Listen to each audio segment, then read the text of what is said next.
வேல் முருகனுக்கு அரோகரா. இன்று கார்த்திகை மாதம் 3ஆம் நாள், புதன்கிழமை, அமாவாசை, விசாக நட்சத்திரம். இன்று ரேவதி நட்சத்திரத்துக்கு சந்திராஷ்டமம்.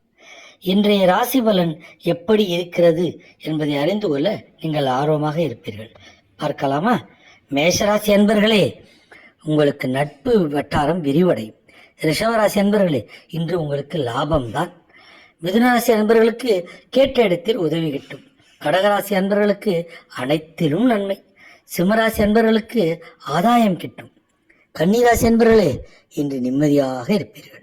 துலாம் ராசி அன்பர்கள் அனைத்து விடயங்களிலும் தேர்ச்சி அடைவீர்கள். விருச்சிக ராசி அன்பர்களே, சினம் கொள்ள வேண்டாம். தனுசு ராசி அன்பர்களுக்கு இன்று சிறிது சிக்கல் ஏற்படும். மகராசி அன்பர்களுக்கு சிறிது அசதி ஏற்படும். கும்பராசி அன்பர்களே, தொட்டதெல்லாம் லாபம். மீனராசி அன்பர்களுக்கு முயற்சி எல்லாம் வெற்றிதான். ஓம் சிவாய நமச்சிவாய.